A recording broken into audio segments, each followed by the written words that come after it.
Hey guys, welcome back to my channel again. तो इस video में हम एक नया टॉपिक पढ़ने जा रहे हैं जो कि प्रिंट कल्चर का ही है। उसके आगे का topic tremble therefore tyrants of the world. तो ये स्टेटमेंट जो है लुइस सेबेस्टियन मर्सियर ने दिया था। क्यों दिया था, इसका मतलब क्या है, इसको हम लोग डिटेल में पढ़ेंगे। बहुत ही इंपॉर्टेंट टॉपिक है, तो अच्छे से ध्यान से वीडियो को पूरे लास्ट तक देखना, ठीक है। तो स्टार्ट करते हैं। Tremble therefore tyrants of the world.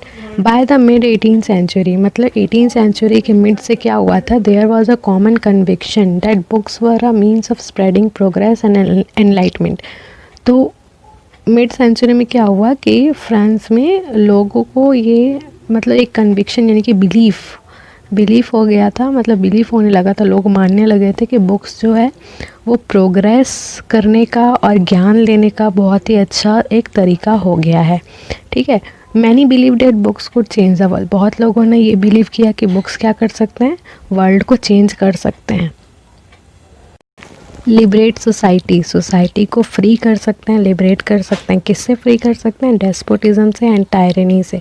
Despotism यानी कि जो राजा लोग वहाँ के मतलब रूल चलाते थे, अपना रूल थोपते थे, उस चीज़ को बोलते हैं डेस्पोटिज्म। और टायरनी यानी कि तानाशाही।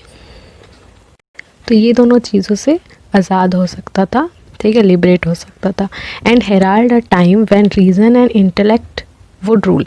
मतलब कि ऐसा टाइम आ सकता था कि जिसमें लोग रीज़न मांगे हर एक चीज़ का कि ऐसा क्यों हुआ है और इसके पीछे का रीज़न क्या है। मतलब जो वो कहते हैं ना, अंधविश्वास पर बिलीव ना करके वो लोग क्या होने लगे थे, मतलब उनको अब ये मतलब रीज़न चाहिए, रीज़न अब मांगने लगे थे वो हर एक चीज़ के लिए। मतलब अब उनको अंधविश्वास में बिलीव नहीं करना था, अब उनको रीज़न चाहिए था हर एक चीज़ का। तो ये सब किससे आया? बुक से आया। तो इसलिए लुइस सेबेस्टियन मर्सियर जो एक बहुत फेमस नॉवेलिस्ट थे 18th सेंचुरी के, वहाँ के फ्रांस के, तो उन्होंने कहा कि the printing press is the most powerful engine of progress. उन्होंने क्या कहा कि the printing press is the most powerful engine.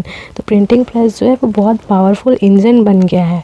जो प्रिंटिंग प्रेस है, जिससे प्रिंटिंग होता है, वो बहुत पावरफुल इंजन बन गया है प्रोग्रेस का, जिससे प्रोग्रेस हो सके, जो होता है ना, बढ़ाव हो सके सोसाइटी में, लोगों का माइंडसेट चेंज हो सके, हैं। और एंड पब्लिक ओपिनियन, और जो पब्लिक का ओपिनियन है वो क्या है, वो एक फोर्स पैदा कर रहा है, मतलब एक जोर लगा रहा है जिससे क्या हो, डेस्पोटिज्म चला जाए, ठीक है। तो ये उन्होंने अपने नॉवेल में कहा था और वो ऐसा कहा करते थे। तो आगे देखते हैं। इन मैनी ऑफ द मर्सियस नॉवल, और उनके बहुत सारे नॉवल में वो क्या लिखते थे, the heroes are transformed by acts of reading. उनके नॉवेल में ये लिखा रहता था कि मतलब इस टाइप का कहानी होता था कि जो हीरो है नॉवेल के, वो बुक पढ़ के उनको एनलाइटमेंट हुआ, उनको ज्ञान आया, वो समझे कि क्या होना चाहिए, क्या नहीं होना चाहिए, क्या सही है, क्या गलत है। और वो बुक पढ़ के ही मतलब डेस्पोटिज्म का जो बेसिस था उसको डिस्ट्रॉय कर दिया, ख़त्म कर दिए।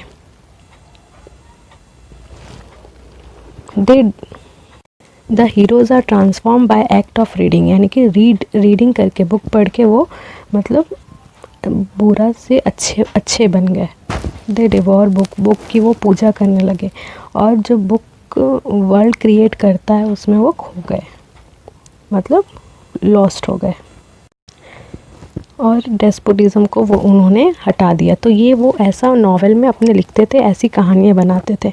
तो मर्सियर ने लास्ट में क्या कहा, प्रोक्लेम क्या किया कि ट्रेम्बल यानी कि घबराना, therefore tyrants of the world, यानी कि जो टायरेंट्स ऑफ द वर्ल्ड है, यानी कि जो तानाशाह है, उनका घबराने का टाइम आ गया है। क्यों? क्योंकि अब राइटर जो हैं वो लिखने लगे हैं, और जो लोग हैं वो पढ़ के समझने लगे हैं, उनका माइंडसेट चेंज होने लगा है। तो उन्होंने ये स्टेटमेंट दिया था कि अब घबराने का टाइम उनका आ गया है ना। तो ये इसका बेसिकली मतलब था। तो आई होप आपको समझ में आया होगा। और मर्सियस की फ़ोटो भी मैं आपको दिखा देती हूँ। ये है लुइस सेबेस्टियन मर्सियर, जिन्होंने एक जो बहुत ही फेमस नॉवलिस्ट थे और जिन्होंने ये स्टेटमेंट दिया था। तो इसके बारे में ज़्यादातर पूछा जाता है एग्ज़ाम्स में। तो आई होप आपको समझ में आया होगा। तो मिलते हैं नेक्स्ट वीडियो में। Bye, stay tuned.